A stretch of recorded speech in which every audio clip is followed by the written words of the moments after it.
আসসালামু আলাইকুম সুপ্রিয় কৃষিপ্রেমী ভাইরা সবাইকে শৌখিন কৃষি ইউটিউব চ্যানেলে স্বাগতম। আজকের ভিডিওটি মূলত লাউ চাষি ভাইদের জন্য।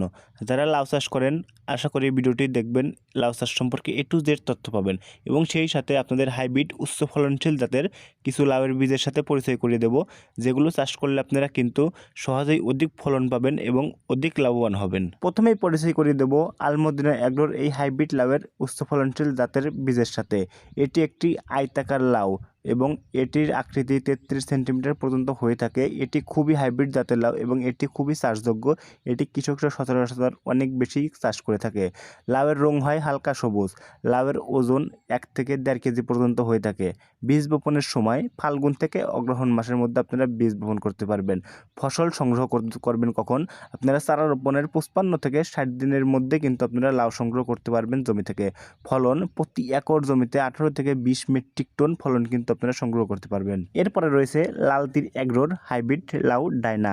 আসুন এই হাইব্রিড লাউ ডায়না আপনারা কিভাবে চাষ করবেন এই সম্পর্কে একটু আলোচনা করা যাক। প্রথমেই মাটি এবং জলবায়ু সম্পর্কে আলোচনা করা যাক। পানির নিষ্কাশন ও সেচ সুবিধাযুক্ত উঁচু জমি লাউ চাষের জন্য বিশেষ উপকারী। এঁটেল দোআঁশ মাটিতে লাউ চাষ করলে ভালো হয়।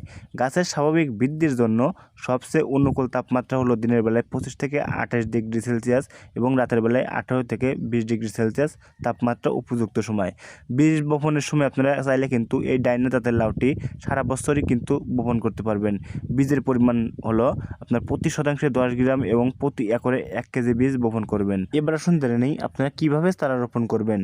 25 থেকে 30 দিন বয়সের 5 থেকে 6টি পাতা বিশিষ্ট স্বাস্থ্যবান চারা 1 মিটার প্রশস্ত বেড তৈরি করে সারি থেকে সারি 75 সেন্টিমিটার এবং চারা থেকে চারা 75 সেন্টিমিটার দূরত্ব বজায় রেখে রোপণ করতে হবে। 2 বেডের মাঝে 40 সেন্টিমিটার প্রশস্ত 15 সেন্টিমিটার গভীর নালা রাখতে হবে। এই নালা পানি সেচ এবং পানি নিষ্কাশনের কাজে ব্যবহার করতে হবে। এই লালতির এগ্রোর ডায়না জাতের লাউটি উচ্চ হাইব্রিড জাতের উচ্চ ফলনশীল একটি লাউ।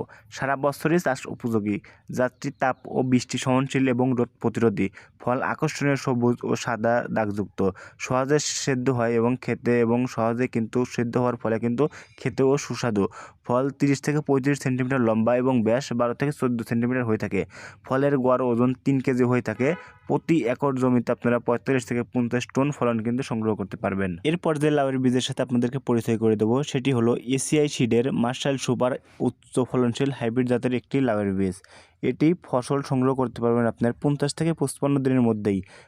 আপনার লাউয়ের গড় ওজন 2.5 থেকে 3 কেজি হয়ে থাকে। ফলন প্রতি হেক্টর জমিতে আপনারা 25 থেকে 30 টন ফলন কিন্তু সংগ্রহ করতে পারবেন।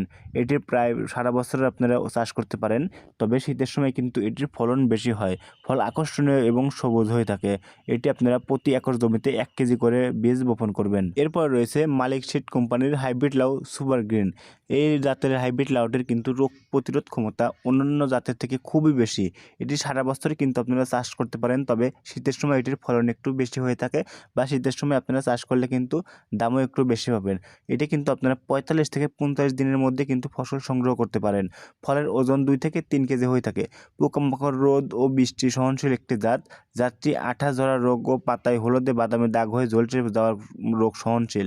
ফলে 45 থেকে 50 সেন্টিমিটার ফল আপনাদের লাউ লম্বা হয়ে থাকে। সবুজ সুষম আকৃতির এবং নরম ও অত্যন্ত সুস্বাদু একটি ফল। আপনারা প্রিয় কৃষি ভাইরা আপনারা চাইলে কিন্তু এই জাতের লাউটি চাষ করে কিন্তু সহজে লাভবান হতে পারেন।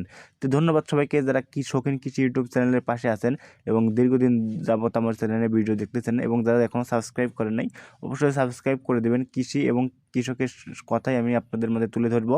ইনশাল্লাহ সবাইকে ধন্যবাদ ভিডিওটি শেষ পর্যন্ত দেখার জন্য।